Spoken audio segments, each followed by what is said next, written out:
Jake, can you ask the lads why they think Spurs keep on falling at the last hurdle and what they think is needed to push them to the next level? And I assume he is talking about today, a defeat that leaves them 5 points off the top two. Liverpool, of course, with a game in hand.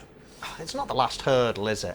I mean, they've never been it's always been Liverpool, Manchester City throughout the season. So, OK, they've been sticking to their coattails in a way, but they've always been 3, 4, 5, 6, 7 points behind. But this is 3 seasons in a row they've been there or thereabouts. It's not happened. Well, they're not quite as good as Liverpool. They're not quite as good as Manchester City. Investment? Because they haven't got quite as good players, I don't think, at the moment. They've got a very good team, of course, but they're not as good as Liverpool. They're not as good as Manchester City. And it's just showing in the league. But I don't think... It's not like they've gone unbeaten in 30 games and then lost the last, 5 or something. It's not like they've blown it. They've always been third all season, so it's not last hurdle. They just need to improve a little bit. What we're not talking about is the most talented team in the Premier League underperforming, are we? No, not at all. This is a Tottenham team who are, as you might disagree, who seem as good as the sum of their parts. They are performing to the expected level. They've done remarkable to even be third. I think with all the investment in the Premier League, I think the job that Pochettino's done, those players,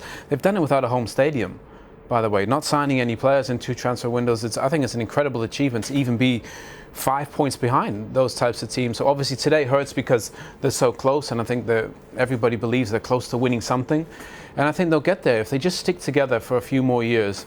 Is that all it is? Or is there something else to take them from here to here? Do you know what half of it is? A bit of quality will make a difference, but I think they just need to stick together. Once they win something, I really believe they're going to be a powerhouse for the next 3 or 4 years. I think Spurs fans need to change their attitude. I think all the time you hear, they're falling the last hurdle, like you've just said. We're always Tottenham, we always throw it away at the end. It's just such a negative type of attitude. I think Spurs fans need to realise that they are a proper team. Start believing that they're going to win, because I think that transmits onto the pitch. Because I think that Spurs fans think that they've got the most fantastic manager who's doing the most incredible job with a scintillating and exciting team. But they also think... But this is Spurs and we always lose. If our net spend wasn't only £29 million since Mauricio Pochettino came in, it might be a different story. Well, and that's a positive way of looking at it, because I'm sure it would be. If they had gone and spent 200 million, 300 million in the last few years, then I think they could be challenging Liverpool and Man City. Do you think they think they should be winning the league? We're Spurs, we always lose. Is that what you think they... Well, you read some of those, it's like, we always fall at the last hurdle. Imagine if their players had that attitude.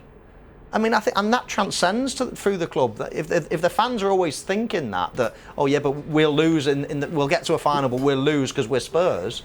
I mean, they haven't won anything for a long period of time, but I think the whole attitude and Pochettino's working on it bit by bit, getting a winning mentality. It comes from the fans, it comes from the manager, it comes from the player, it comes from a whole club being, we are winners.